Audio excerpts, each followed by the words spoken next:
ఆధ్యాత్మిక జీవనం అంటే ఏమిటి? ఆధ్యాత్మిక జీవనం అంటే కేవలం పూజలు ప్రార్థనలు చేయడం మాత్రమే కాదు.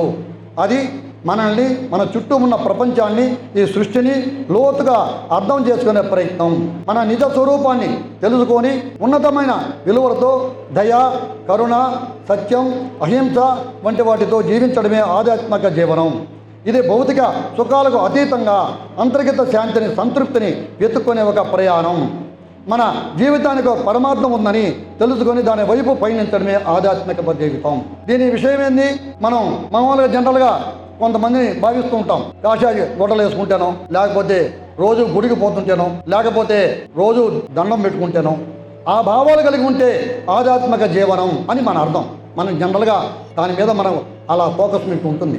కానీ అది ఒకటే కాదు, మనసు ప్రశాంతంగా ఉండాలి, మంచి భావాలు కలిగి ఉండాలి, మంచి సంస్కృతి కలిగి ఉండాలి, దయ ఉండాలి. పక్క స్నేహితులు కానీ, బంధువులు కానీ, లేకపోతే ఈ ప్రయాణికం కానీ ఎవరైనా సరే వాళ్ళతో మంచి పద్ధతులు కలిగి ఉండాలి.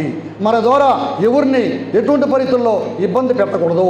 అలాంటి జీవితం ఆధ్యాత్మిక జీవనం. ధ్యానం మరి ఆధ్యాత్మిక జీవనానికి మధ్య సంబంధం ఏంటి? ధ్యానం ఆధ్యాత్మిక జీవనానికి పునాది లాంటిది.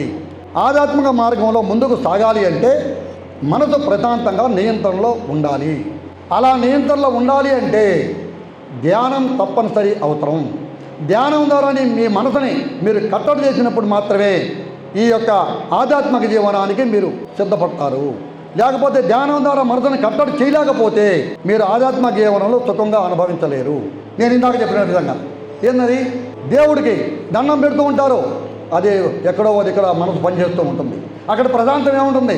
పూజ అయిపోద్ది, మనం వెలిగిస్తాం, దండం పెట్టుకుంటాం, బయటకు వస్తాం, అరే నేను దేవుడి మీద లేని అనుకుంటాం. అప్పుడు బాధపడతాం, ఒరే నా మనసు ఇక్కడ లేదు, నేను మనిషిని మాత్రమే ఇక్కడ ఉన్నాను, నా మనసు బయట ఎక్కడ ఉంది, మరి పొరపాటు జరిగిపోయిందా అనుకుంటాం. ఎందుకు? ఈ మనసు దాని మీద ఉండక, మనసు దాని మీద నిలపగలగాలి. ఆధ్యాత్మిక జీవనాన్ని మీరు పొందాలి అంటే, దాంట్లో ఆనందాన్ని పొందాలి అంటే, మీరు ఆధ్యాత్మికంగా మీరు ఎదగాలి అంటే మన మనసును మనం ధ్యానం ద్వారా దాన్ని కట్టడి చేసి తీరాలి. అప్పుడే మన ఆనందాన్ని, ఆ అనుభూతిని పొందుతాం. ఒక దేవుడికి దండం పెడితే దేవుడు ఎక్కడ ఉన్నాడో ఇక్కడ ఉంచాలి. ఇక్కడ ఉండాలి అంటే చెడు మార్గం మొత్తం పోవాలి, మంచి మార్గం మాత్రమే ఇక్కడ నింపాలి. ఈ బుర్రలో నింపిన విధంగా ఉంటే మనం దండం పెట్టినా, దండం పెట్టకపోయినా దేవుడు మనతోటే ఉంటాడు. ధ్యానం మనసును శుద్ధి చేయడం ద్వారా, ధ్యానం మన మనసులోని అనవసరమైన ఆలోచనలను, కోరికలను, భయాలను, కోపాన్ని తొలగించడానికి సహాయపడుతుంది. ఈ మానసిక మలినాలు తొలగినప్పుడే ఆధ్యాత్మిక పురోగతి సాధ్యమవుతుంది.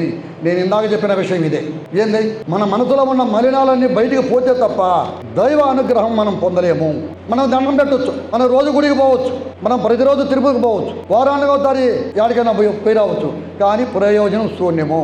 మనం మనసు పూర్తిగా దైవం మీద పెట్టి మన ఇంట్లో మనం కూర్చున్నా భగవంతుడు మనల్ని కరుణిస్తాడు, దాంట్లో డౌట్ లేదు. మన మనసు మన దగ్గర లేకుండా, దైవం మీద 100% నీ భావన లేకుండా అది ప్రయోజనం లేదు. నువ్వు ఆధ్యాత్మిక జీవనంలో నువ్వు ఆనందాన్ని పొందలేవు. మనసును శుద్ధి చేయాలి ఫస్ట్. ధ్యానం ద్వారా మన మనసును మనం శుద్ధి చేసుకోవాలి. అప్పుడే నువ్వు అనుకున్న దైవం నీకు ఆనందాన్ని ఇస్తుంది. ఆధ్యాత్మిక జీవనంలో పోయిన తర్వాత కూడా నువ్వు సుఖపడాలి అంటే, నువ్వు ఆనందంగా జీవించాలి అంటే ధ్యానం ద్వారా మనసుని కట్టడి చేయాలి. ధ్యానం స్వీయ అవగాహన. ధ్యానం ద్వారా మన ఆలోచనలు, భావోద్వేగాలను గమనించడం నేర్చుకుంటాము. మన బలాలు, బలహీనతలు తెలుస్తాయి.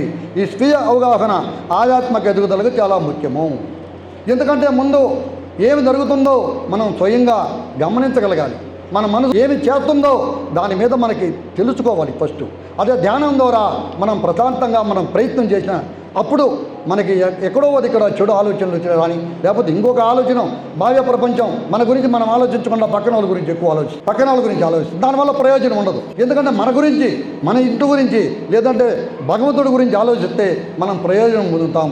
అలా కాకుండా బాహ్య ప్రపంచం అంటే పక్కన వాళ్ళందరి, వాళ్ళ ఫ్యామిలీలో, లేకపోతే ఇంకొకరి గురించి మనం ఆలోచించిన దాని కారణంగా దానివల్ల ప్రయోజనం లేదు, అశాంతికి గురవుతాము. వీటిలో చాలా విషయాలు. మనకిచ్చిన శక్తి కొలిది జీవితాన్ని మనం గడపాలి. ఒక దేవుడు మనకిచ్చిన ఒక రకమైన జీవితాన్ని ఇస్తే దాన్ని కాదని మనం పక్కన వాళ్ళకి అది ఉందనో ఇది ఉందనో లేకపోతే ఇంకొకటి ఏదో ఉందనో పోటీలు పెట్టుకునే జీవితాన్ని మనం అలా ఆలోచించినప్పుడు మనం ప్రశాంతానికి పోగొట్టుకొని అశాంతికి గురవుతాము. ఆ అశాంతంలో నుంచి ప్రశాంతంలోకి రావాలి అంటే మన జీవన విధానానికి మనం అలవాటు పడాలి. మన మనసును మన జీవితానికి సరిపోయే విధంగా దాన్ని తీర్చిదిద్దుకోవాలి. మనకు ఏదైతే పొందుతాం ఆ శక్తి మనకు ఉందా లేదా, మనకు వచ్చే ఆలోచన మీద కూడా మనకి కంట్రోల్ ఉండాలి. ఎందుకంటే మన దగ్గర 10 రూపాయలు లేకుండా 1000 రూపాయలు ఆలోచన చేస్తే అశాంతి కాకుండా ప్రశాంతం ఎక్కడి నుంచి వస్తుంది? మనకున్న 10 రూపాయలు ఉంటే 20 రూపాయల గురించి ఆలోచిస్తే ప్రశాంతమైన జీవితం వస్తుందే తప్ప 1000 రూపాయలు ఆలోచన చేస్తే ఎటువంటి పరిస్థితుల్లో మీకు అశాంతి తప్ప ప్రశాంతం రాదు. దాని కారణంగా అన్ని జబ్బులు కొని తెచ్చుకుంటాం. జబ్బులకి ఎవరు డబ్బులు ఇచ్చి కొనుక్కోలేదు, ఫ్రీగా వచ్చేస్తాయి ఒంట్లోకి. షుగర్ అదే పరిస్థితి, టెన్షన్తో వచ్చే జబ్బు, బీపీ అదే జబ్బు, హార్ట్ స్ట్రోక్ అదే జబ్బు, కొలెస్ట్రాల్ అదే జబ్బు. ఎందుకు చెప్తున్నానంటే ఇవన్నీ కూడా మనసు ప్రశాంతంగా పవిత్రంగా లేకుండా మనకు రోగాలు రాకుండా పోవు. మనం ప్రశాంతంగా ఉన్నప్పుడు మాత్రమే మనకు వ్యాధి పరంగా మనం ఫిట్గా ఉంటాము.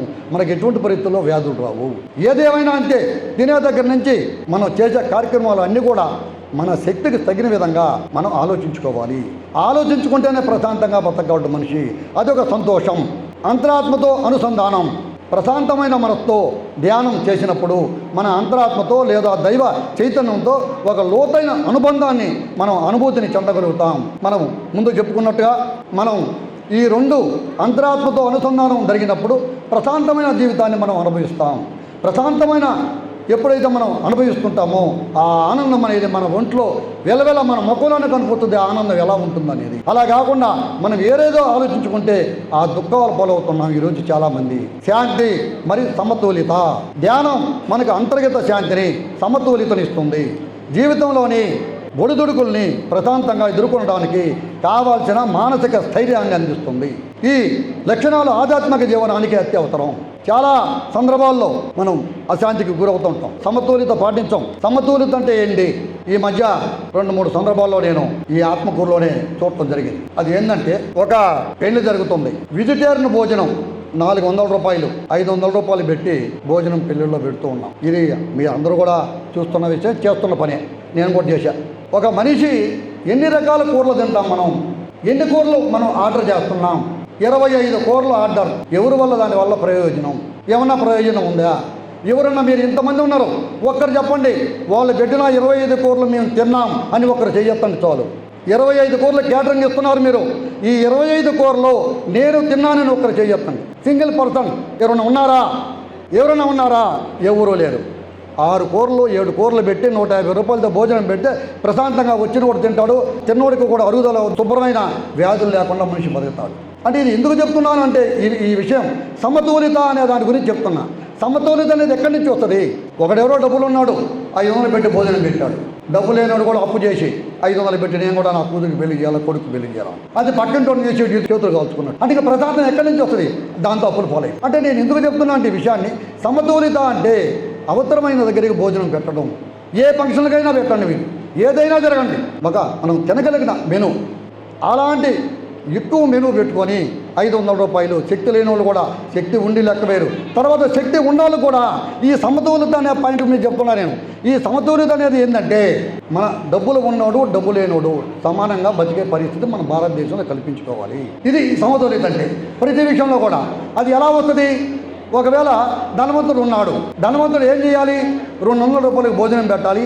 ఒకవేళ ఎగస్ట్రా డబ్బులు ఉంటే ఆ 300 ఎత్తుకొని పోయి ఎస్టీలకో లేకపోతే ఎవరికో బట్టలు కుట్టిస్తే ఆ అమ్మాయిని ఆ అబ్బాయిని తీసుకుని పోయి ఆశీర్వదించుకుంటే పోతుంది కదా.